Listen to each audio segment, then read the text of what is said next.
सभी दर्शकों को मेरा प्रणाम। मैं स्वामी प्राणदेव गुरुकुल ग्रेटर नोएडा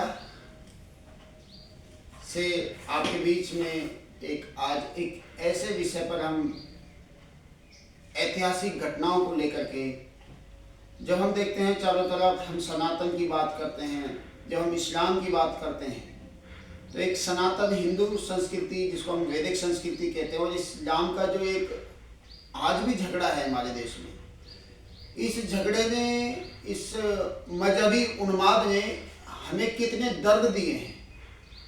उन दर्दों की जब हम कहानी सुनते हैं तो आज भी हमारे रोंगटे खड़े हो जाते हैं। 1947 में देश आज़ाद हुआ, लेकिन देश आज़ाद होने के साथ साथ जो हमें दर्द दे गया, उन दर्दों की आज भी भरपाई नहीं है। ऐसी ही हमारी माता जी का मैं नाम जानना चाहूँगा। माता जी शशि भाटिया। तो अभी माता जी से मेरी चर्चा चल रही थी, तो मैंने कहा कि इसको हम एक वीडियो के माध्यम से आप दर्शकों तक भी पहुंचा सकें, जिससे आपको भी पता चले और आने वाली पीढ़ी को पता चले कि जो दर्द भरी कहानियां हैं वो दोबारा से रिपीट ना हो, ऐसी घटनाएं दोबारा ना हो। तो माता जी शशि भाटिया जी जो मूल रूप से जिनका गांव कभी पाकिस्तान में हुआ करता था, तो मैं माता जी से ही पूछना चाहूँगा कि पाकिस्तान में कहाँ रहते थे, आपके पिताजी क्या करते थे, तो एक बार आप उसको उधर देखते हुए। हमारे पिताजी एक किसान थे, लाहौर पिंडी में रहने वाले, पाकिस्तान में बहुत मेहनत करते थे और वो डरते नहीं थे। जैसे पाकिस्तान में कहते थे कि यहाँ से चले जाओ, पाकिस्तान में मतलब हिंदू और उसका झगड़ा हो जाए, उससे पहले ही लोग इधर उधर अपने अपने जगह छोड़ के, अपने घरों को छोड़ के चले गए। काफ़ी लोग रिश्तेदारों में भी और आगे पीछे के जो भी वहाँ पे मतलब होते थे शहर, सब इधर उधर, और जो रह गए वो डरते नहीं थे। तो हमारे पिताजी भी उनमें से डरते नहीं थे, तो उन्होंने कहा हम नहीं रहेंगे। जब आपके टाइम आया सरकार की गाड़ी में, तो वो उनको आना पड़ा। जब आए तो उनके, हमारी माता जी भी थी, उनके हमारी मम्मी थी, माता जी जब हमारी छोटी बहन थी। अच्छा, छोटी बहन की? हाँ, बोल में थी वो। तो वो छोटी थी, मतलब 47-48 में, 47 में उनका जन्म हुआ होगा, बताते थे हम तो वो आए। उन्होंने फिर गाड़ी में जैसे जगह ढूंढ रहे थे अपने बचने का, जगह बचने के लिए। अच्छा। गाड़ी में जाएं, जैसे जा रहे लोग मारा धाड़ी बहुत हो रही थी उस समय। हाँ। तो हमें तो पता नहीं इस चीज़ का, हमारे माँ बाप इस चीज़ को हमें बताते थे। आपके पिताजी आपको? हाँ, मम्मी ऐसे बताते थे कि ये कहानी हमारे साथ हुई है।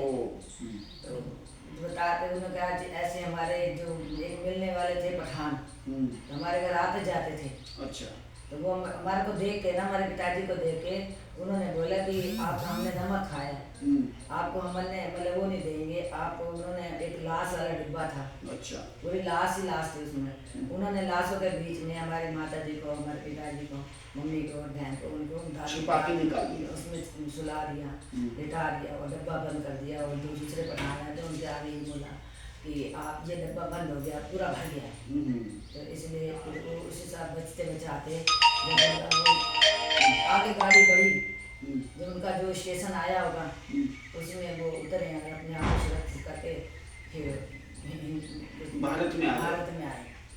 तो ये घटना आपको माता जी ने बताई, इनकी माता जी को बताया। ये एक घटना नहीं, न जाने कितने कितने लोगों ने अपने परिवारों के, अपने गांवों की शहादत दी है। और वो लोग भारत में आज एक तरह से विस्थापित होकर के, जिनको अंग्रेजी में क्या बोल रही थी, रेफ्यूजी। ये एक नया शब्द है, मैं अंग्रेजी में इसको कम समझ पाता था। रेफ्यूजी जिनको हम कह देते हैं। तो ऐसे वो लोग अपने देश को छोड़ के, अपनी गांव की, अपनी संस्कृति को छोड़ करके, उनको आज अपने देश से ही बेगाना कर दिया गया। तो मैं आपको बस ये इस घटना को बताना चाहता हूँ कि हमें अपने गांव को ना छोड़ना पड़े, अपने देश को ना छोड़ना पड़े। ये घटनाएं जिसके साथ बीतती हैं उनको पता चलता है वो लोग आज भी कितने संघर्ष में जीवन को जीते हैं। ये सब क्यों हुआ? ये केवल एक मजहबी उन्माद के कारण।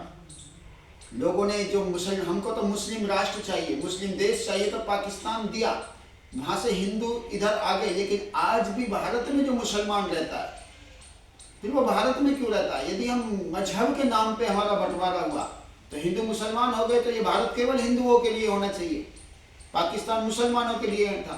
यदि पाकिस्तान हिंदू मुसलमान दोनों के लिए था तो फिर पाकिस्तान से मुसलमान इधर क्यों आए? कितने लोगों ने अपनी शहादतें दी हैं, कितने लोगों ने अपने घर परिवारों को खोया है।